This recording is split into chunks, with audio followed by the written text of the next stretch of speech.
This clip is brought to you by SaveWithConrad.com.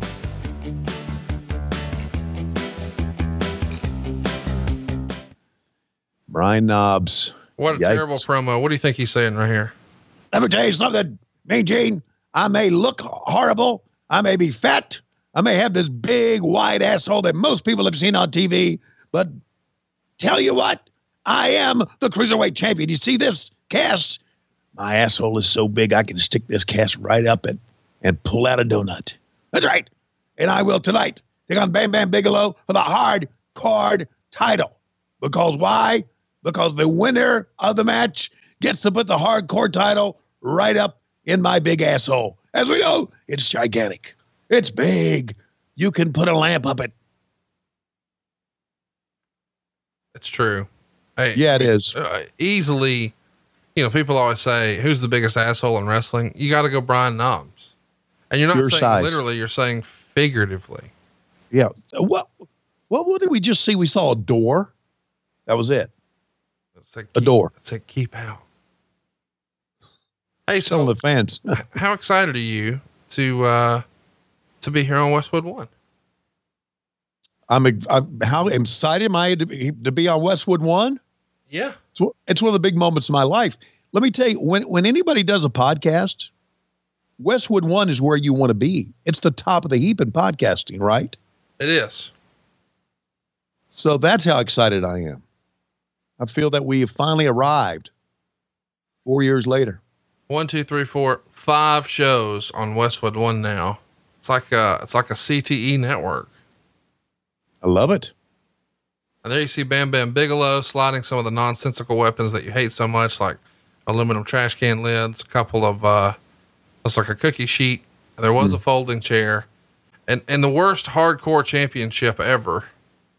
This is Bam Bam past his prime, man. Just a few years prior to this, Bam Bam could really go. Not so much here. Brian Knobbs is going to be challenging. Bam Bam, who is the champ, came out first. Because he had gimmicks to deliver. Yes, he did. So here's what we've seen so far in this match. And they're telling the story here. This is how Brian Knobbs got his hand broken. Lex Luger blew up just by stomping on the hand 3 times. We have seen now a terrible cruiserweight title match. We're going to see a terrible hardcore title match. It's true. So for all the problems that we had in WCW, the biggest problem we had was putting on good matches. Well, it's really hard to argue because you've got a lot of talent, but the match after this is 3 count and Norman Smiley. Oh, and the match boy. after that is the Wall and the Demon. And the match after that is Tank Abbott and Big Al. The issue here is Vince Russo's idea of wrestling is not exactly what the masses are looking for in early 2000. Exactly. And here's the thing.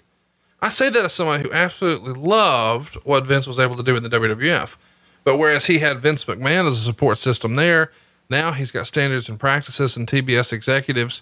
You're fucking with the formula, you know, like I really do believe if Vince Russo could work with Vince McMahon again, there could be some good shit come out of that because those guys have a proven track record together. But here we've tried to do something on our own and well, it's not, these TBS executives are not Vince McMahon.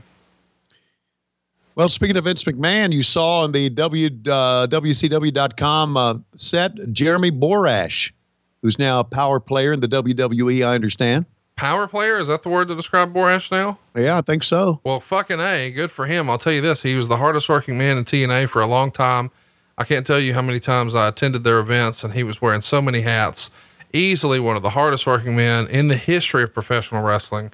And if he has any sort of influence in WWE now, that is fucking great news because you need leaders like that who will get out there and put in the work. And that's what Borash will do. Hear, hear. I agree. How about let's go. Boom. When I thought he was going to body slam him on the concrete, I was like, oh no. But then thankfully, and how about Finley coming in? Uh-huh. They both look like him and Brian Knobbs look like they're a couple of white dads at the No Limit Soldiers concert. My baby loves that Master P.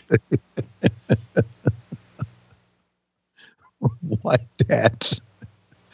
Oh God, here we go. Woo. A lot of places in the Cow Palace that you can go to. I mean, the place was very, very large, a lot of rooms, a lot of hallways, just made for a hardcore match. Sounds like your house. Yes, cleaner than my house, by the way, I might add. Well, because it had dirt floors. All right, well, it did. Which is still cleaner. Yeah. It's still cleaner than mine. By the way, speaking of clean, we've decided to clean our act up a little bit. We have? And you have, you've told me in more recent weeks that you wanted to put a kibosh on the old, Tony Reed's rap. So we've decided to do something different. And you didn't tell me about this. Whoa. You said, what about Tony Reed's country? So I got us a country song together. Oh, great. I thought you'd be in for that. Yeah, I am. Is it Merle Haggard? No. Hey, it's Conrad Thompson. Thanks for checking out the podcast here on YouTube. Be sure to hit the subscribe button and the notifications bell so you get a notice anytime we upload some new content. And go save yourself some money right now. If you're in a 30-year loan or you have credit card debt, it's not a matter of if I can save you money. It's a matter of how much. Find out right now for free at SaveWithConrad.com.